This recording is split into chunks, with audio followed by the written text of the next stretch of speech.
pertanyaan ini. Di ruangan ini saya pengen tahu siapa yang pengen masuk surga, angkat tangan Pak. Jangan wakili orang lain, wakili diri sendiri saja. Yang tidak ngacung tak amini loh. Terima kasih. Berarti semua pengen masuk surga Pak ya? Karena banyak orang itu kaku Pak. Pertanyaan macam apa ini? Kenapa kaku? Karena surga sudah tidak penting bagi dia. Sudah tertutup dengan urusan-urusan dunia. Analoginya gampang. Waktu kecil Pak, kalau kita ditanya, cita-citamu apa? Nggak tanggung-tanggung, presiden. Ya, kalau anak SD ditanya, cita-citanya presiden. Orang satu kelas cita-citanya presiden semua. Nanti SMP ditanya cita-citanya apa? Menteri. SMA ditanya cita-citanya apa? PNS. Turun Pak. Lulus SMA bagaimana? Nganggur. Kenapa tidak berani mempertahankan cita-cita? Kalau cita-cita kita sekarang ada di surga, pertahankan Pak, walaupun kita banyak dosa. Pertahankan. Kebanyakan orang tidak bisa mempertahankan karena terlalu sibuk dengan dunia. Yang namanya hati ini sudah terisi dengan urusan-urusan dunia. Surga tidak penting. Sekarang tadi kita sepakat, kita mau ke surga, ya? Surganya surga apa Pak? Firdaus ya. Jangan talung-talung, surganya surga Firdaus. Walaupun nanti cementel di mana gitu ya. Yang penting surga Firdaus. Berarti kalau cita-cita kita itu adalah surga Firdaus, berarti ini nanti kita kumpul semua ya Pak ya. Ingat-ingat Pak, samping jenengan ingat-ingat. Ya, ingat-ingat, berarti besok kita akan kumpul di surga Firdaus. Lah kita ini, saya ke Gunung Kidul, saya keliling ke Sumatera, punya tujuannya Pak, ke Bengkulu dan sebagainya. Itu butuh kendaraan, butuh tiket. Sekarang kita cek, kita mau ke surga Firdausnya Allah, sudah punya tiketnya belum? Kalau belum, itu berarti hanya angan-angan, bukan cita-cita. Kita cek pakai tiket menghafalkan Al-Quran misalnya. Bapak Ibu hafal Al-Quran? Belum ya? Belum. Kira-kira kapan hafalnya? Tadarus saja jarang. Oke, tidak apa-apa. Yang namanya ibu-ibu itu sudah sibuk dari pagi sampai malam ngurusi anak dan suami. Sibuk, mau apalan itu sulit masuk lah. Yang bapak-bapak dari pagi sampai petang jihad Pak, mencari nafkah untuk keluarga. Mau menghafalkan Al-Quran itu kok capek sekali. Biarlah tiket menghafal Al-Quran ini untuk anak-anak kita yang di pondok, anak-anak kita yang fokus menghafal Al-Quran. Allah Maha Kaya, kita pakai tiket yang lain. Kan banyak tiketnya ini. Kita pakai tiket sedekah Pak. Tapi sedekahnya seperti sedekahnya Rasulullah, seperti hembusan angin Pak. Wus, Rasulullah tidak sedekah. Jumlahnya pun tak tanggung-tanggung. Rasulullah punya binatang ternak sak gunung Pak, sak lembah. Ditanya itu, punya binatang. Diminta, dikasih Pak. Nah sekarang kita mau ke surga Firdausnya Allah. Kira-kira sedekah jenengan sehari berapa juta Pak? Bukan sehari Pak ya, seminggu Pak ya. Seminggu sekali. Setiap hari Jumat, nominal terendah Pak ya. Jadi kalau kotak itu ada 100.000 dan 2.000, yang dimasukkan yang 2.000. Sama di mana-mana. Tapi Firdaus Pak ya. Mau karena ada orang Jawa itu bilang menungso itu menus-menus orang rumongso ya. Pengennya Firdaus diketeng 2.000. Enggak apa-apa Pak. Allah itu Maha Pemurah, Maha Pengasih.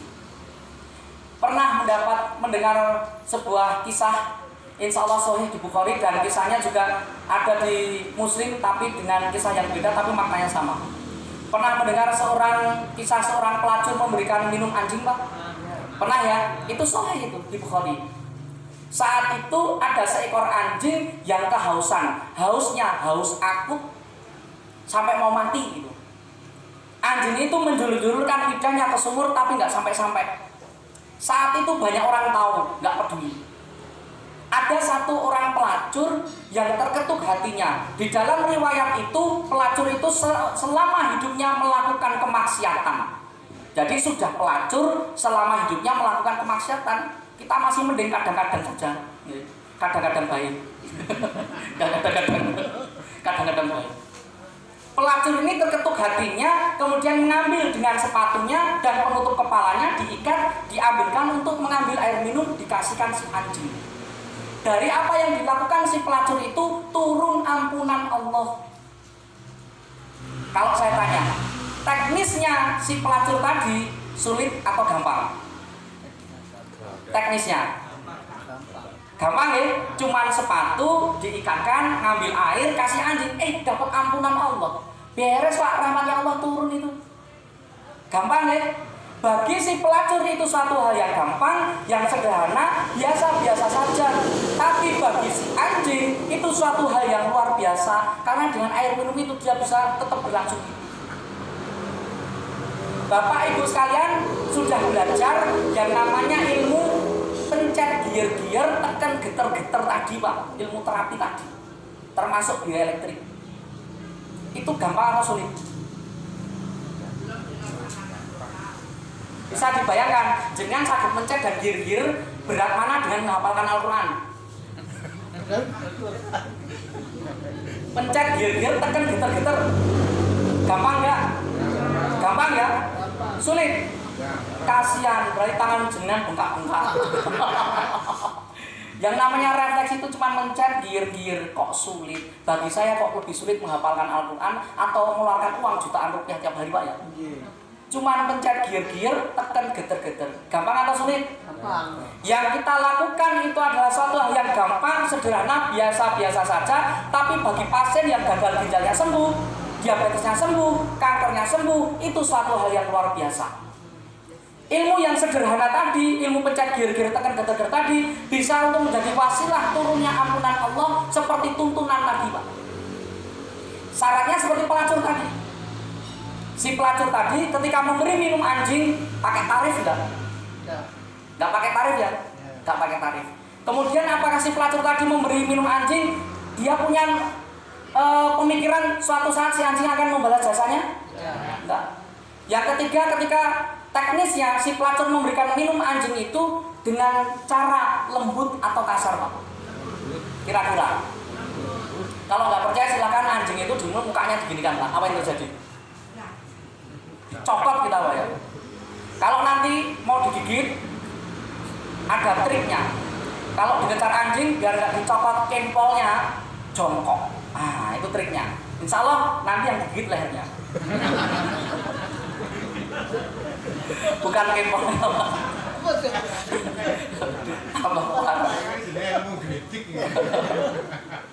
Bercanda ya. Jadi insya Allah dari apa yang kita lakukan yang biasa-biasa saja ini, mulai sekarang ya, ketika mau menerapi jangan berpikir imbalan apapun. Berikutnya nerapinya dengan rasa kasih sayang, baik dia itu orang kaya maupun orang miskin. Yang kita harapkan hanyalah ampunan Allah, hanya rahmatnya Allah saja. Insya Allah amplop itu sudah disiapkan, nggak usah dengan pikir. Betul nggak Pak? Ngapain jenengan? Nggak tak mikir-mikir ke amplop, merapuk mikir ke amplop, sudah disiapkan. Jenengan mikir 100.000 sudah disiapkan, 20.000 mau ngapain? Sudah nggak usah ngapa-ngapain. Nggak usah pikirkan, itu sudah dipikirkan. Paham ya maksudnya Pak Benjaya? Mari, janganlah kita, mohon maaf sebagai seorang terapis, mulai sekarang segala sesuatu itu tidak harus dinilai dengan uang, tidak harus selalu itu dinilai dengan komoditi. Selama ini ilmu-ilmu terapi ini, mohon maaf, ranahnya ada di ranah profesi. Semuanya seperti ini membawa, ayo dibawa ke ranah dakwah karena mereka membutuhkan. Pelatihan-pelatihan yang ada yang mahal-mahal itu yang melakukan adalah LKP Pak, betul enggak? Orientasinya ini, orang yang datang pun pasti orientasinya supaya dapat ini nanti bisa manual ilmunya untuk ini. Mulai sekarang mari, apalagi ilmu.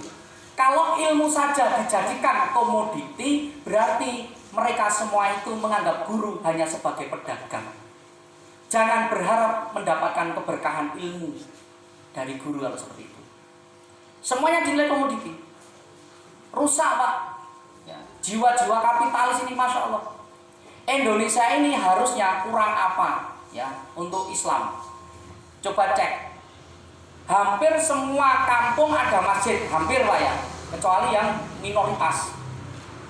Hampir semua kampung ada masjid. Hampir semua masjid di satu kampung itu ada TPA atau TPQ-nya. Betul enggak?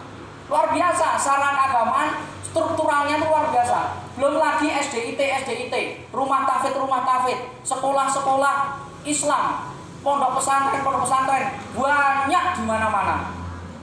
Ekonominya pun banyak sekarang mengadopsi ekonomi Islam, ekonomi syariah. Perbankannya BNI ada syariah, BRI ada syariah, Mandiri ada syariah.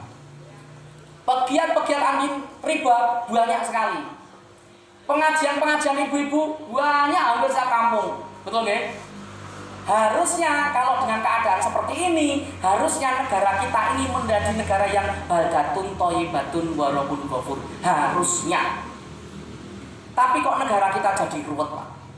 Tambah ruwet dan ruwet.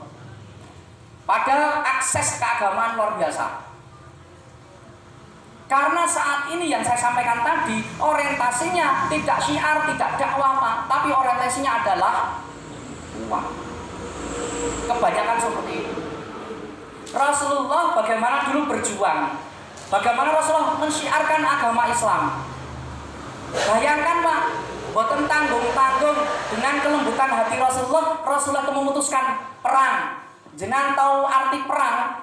Perang itu, kalau jenengan tahu tinju, atlet yang sudah terlatih saja, misalnya Mike Tyson, itu 12 ronde itu udah capek. 12 ronde itu cuma 1 jaman. MMA, UFC sekarang yang ada, One Pride itu, Pak, paling 3 ronde capek. Itu atlet. Jenengan bisa bayangkan bagaimana fisiknya Rasulullah, fisiknya para sahabat, perang berhari-hari. Bayangkan. Untuk apa itu? Untuk syiar agama Islam, supaya umat ini ngerti tentang agama Islam, supaya umat ini ngerti tentang sholat. Sekarang ada pelatihan sholat, bayar 500.000. Begitu perbedaannya. Sama-sama yang diserukan adalah sholat. Kalau Rasulullah itu syiar berkorban, bertaruh nyawa. Tapi kalau sekarang syiarnya sholat, tetapi cari uang. Berbedanya di situ, sekalian. Istri saya pernah mau ikut kajian di salah satu masjid besar di Yogyakarta.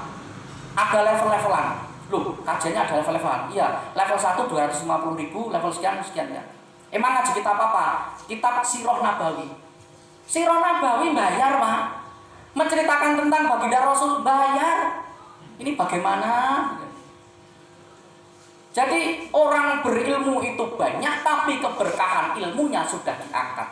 Ilmu terapi sama, saat ini ada di ranah profesi. Semuanya dinilai dengan komoditi. Bekam, orang belajar bekam, mensyiarkan bekam, bayar minimal berapa kalau bekam? 750.000. Padahal itu anjuran Rasul. Nah, mari bawa, Pak, ilmu ini bermanfaat untuk umat. Saya tidak mendidik, menjadikan teman-teman di Perti itu menjadi seorang trainer atau seorang tabib-tabib kapitalis. Saya menyebut teman-teman Perti itu adalah daiyah kesehatan. Jadi selain dia nerapi, dia juga mengajarkan ilmu terapi. Apakah nanti ketika semua orang ini bisa terapi kemudian rezeki kita tambah sempit? Itu pemikiran orang juga yang kapitalis. Kami membuktikan semakin kita berbagi, justru rezekinya semakin tambah. Ada orang sakit kanker stadium 4. Ini kalau diterapi sebulan sekali, ini kalah percepatannya. Ini harus terapi sehari sekali. Kalau diterapi sehari sekali, keluarganya pasti mikir 50.000 kali 30. Sebulannya sudah 1,5 juta, mikir. Kita harus ngerti, kita kan dakwah. Kalau begitu, ada nggak anggota keluarga yang bisa diajari terapi? Biar nanti diterapi anggota keluarganya sendiri. Itu bukan berarti rezeki kita kemudian terhambat. Biasanya Allah akan datangkan rezeki yang berlipat-lipat. Kisah-kisah kita banyak sekali teman-teman yang kemudian mendapatkan pengalaman-pengalaman spiritual, rezeki yang tak terduga-duga itu banyak sekali. Jangan jungkir balik dengan manajemen dunia pun tidak akan bisa. Kalau begitu sebagai seorang terapis, apakah tidak prospek, Pak? Kalau kita nggak usah jadi seorang terapis gitu. Karena hanya sekitar 50.000 kali 3 nggak bisa jadi orang sukses. Kalau kita mau pakai manajemen Allah, ada nggak cara untuk melipat gandakan rezeki? Ada nggak, Ustaz? Ada ya. Caranya bagaimana? Dengan sedekah, silaturahim. Sedekah uang tidak ada. Program Perti salah satunya adalah baksos. Di baksos itu kita sebenarnya adalah sedekah, Bapak sekalian. Mari kita bareng-bareng nanti setelah acara ini, jangan pergi sendiri-sendiri, rapatkan barisan, agendakan baksos dan lain-lain.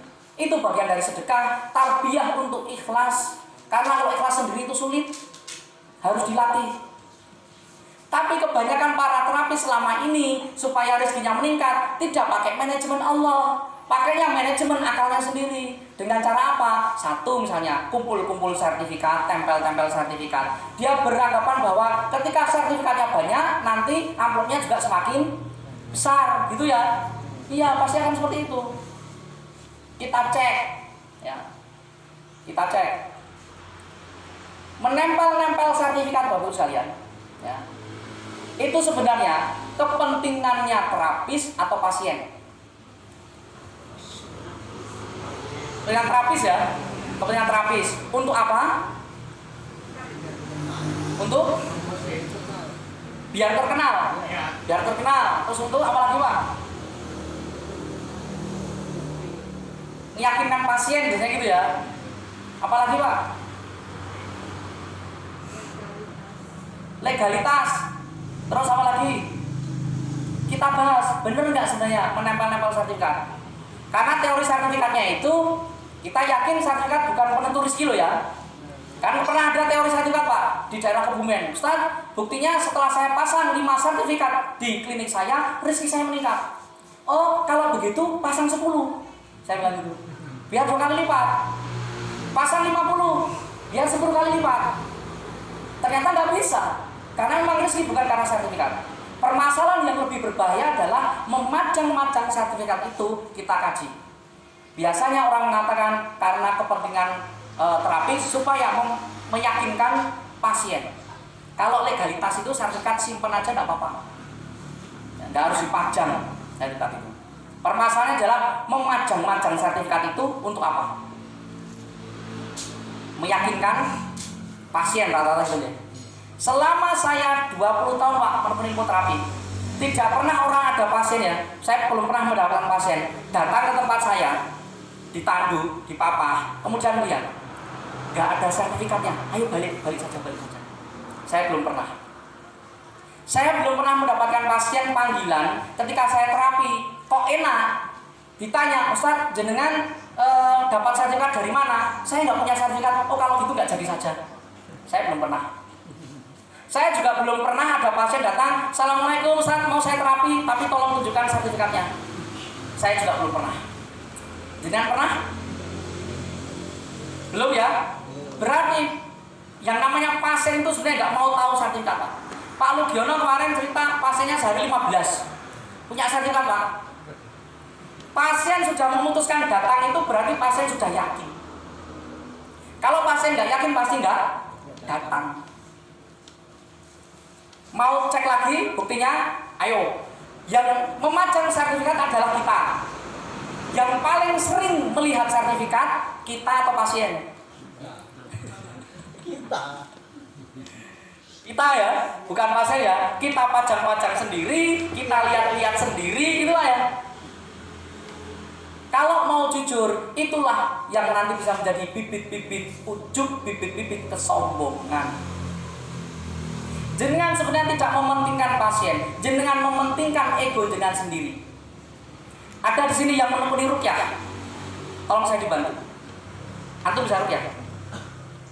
Memasang-masang sertifikat itu bisa menjadi salah satu sumber penyakit ain. Tahu penyakit ain? Tahu ya Pak ya? Ngeri penyakit ain itu. Bahkan ini bisa menjadi sumber-sumber bibit-bibit kesombongan. Yang namanya bibit ditanam di tanah yang subur, disirami, dipupuk, dia akan berkembang dengan bagus. Kalau hal itu dilakukan oleh terapis yang akhlaknya nggak baik, hatinya nggak baik, nggak ngerti tentang agama, jadilah dia itu sekarang seorang terapis yang sombong, merasa ilmunya paling banyak dan sering merendahkan para terapis yang lain. Ada nggak terapis seperti itu? Banyak. Dia merasa sudah ini dan sebagainya. Kalau jenengan itu mementingkan kepentingan pasien, Bapak Ibu sekalian, gulung saja itu, simpan rapat-rapat, ganti dengan kata-kata motivasi, kata-kata penyemangat, sehingga pasien datang itu sudah optimis sembuh. Bisa diambilkan dari Al-Quran maupun hadis. Nyalakan murotal, nyalakan aromaterapi, itu namanya mementingkan kepentingan pasien. Pasien datang, tidak ada penyakit yang tidak bisa disembuhkan. Optimis Pak gitu ya. Tapi kita yang datang adalah kanker. Waduh. Gambar-gambar otot, macam penyakit-penyakit macam-macam. Belum tarif-tarif. Waduh, Masya Allah. Sertifikatnya banyak, waduh, tarifnya harus mahal. Repot. Mari, kalau jangan mau mengetuk pintu langit, pakailah manajemen langit. Insya Allah, kalau saya tanya, pasien itu yang mendatangkan siapa Pak Bu? Yang mendatangkan adalah Allah atau sertifikat? Dijawab Bu, yang kenceng Bu. Allah atau sertifikat? Yakin Allah? Yang mendatangkan adalah Allah, betul ya? Yang menyembuhkan siapa? Allah juga kan ya? Yang menyembuhkan sertifikat adalah Allah. Kalau gitu kita nggak terlalu fokus saja, nggak usah terlalu fokus pada sertifikat. Karena yang mendatangkan pasien adalah Allah, yang menyembuhkan pasien adalah Allah. Kalau gitu kita pakai aturan Allah saja. Untuk mendatangkan rezeki yang luas, kata Allah sedekah. Bukan dengan sertifikat. Sertifikat itu simpen aja. Oke, simpen aja. Paham ya Bapak sekalian ya? Oke, semoga Bapak Ibu sekalian berani berhijrah. Berani berhijrah Bapak sekalian. Karena berhijrah itu sulit. Ya Allah, tunjukkanlah yang hak itu adalah hak. Doanya kan gitu Pak ya. Tapi tidak cukup sampai di situ. Karena kalau hanya mengetahui yang hak itu adalah hak, banyak orang ngerti Pak. Doanya berlanjut, berilah kami kekuatan untuk melakukannya. Karena berhijrah itu sulit. Ya Allah, tunjukkanlah yang batil itu adalah batil. Gitu Pak ya. Tapi nggak cukup sampai di situ. Karena perlu kekuatan. Ya Allah, berilah kekuatan untuk menghindarinya, menjauhinya. Artinya berhijrah itu tidak gampang. Tapi kalau orang tahu, oh ini nggak bener, ini bener, Allah pun memberikan hati nurani pasti tahu. Seorang pelacur pasti tahu bahwa pelacur itu nggak baik, pasti tahu Pak. Orang maling itu kalau ditanya hati nurani yang maling itu nggak baik itu dia pasti tahu. Permasalahannya adalah kekuatan untuk berhijrahnya ini. Semoga Allah memberikan kekuatan kepada kita semua anggota Perti untuk berhijrah. Bermanfaat ilmu ini untuk mendatangkan rahmatnya Allah. Bukan cuma sekedar biru dan merah. Kalau hanya sekedar biru dan merah, jualan cendol dawet saja. Buat komunitas nanti Pak Budi ya, Pak Budi buat komunitas cendol dawet ya, itu lebih prospek daripada hanya sekedar amplop 50.000 nggak pasti. Kalau cendol dawet harga sekian, pulaan sekian, analisa bisnisnya jelas. Tapi kalau yang namanya terapi, orang kaya beri 20.000 pun kita nggak bisa ngapa-ngapain. Nggak prospek jadi seorang terapis itu kalau mencari dunia. Betul nggak? Ada pertanyaan terkait seperti kajiannya kita cukupkan. Di Gunung Kidul zuhur jam berapa Pak? Setengah 12 ya. Masih ada waktu 1,5 jam. Saya keliling terus Pak, jadi kadang bingung. Waktu di Medan, di Aceh itu kita salah waktu.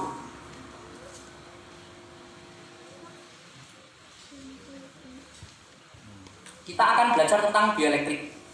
Mungkin minta tolong panitia untuk membagikan alatnya.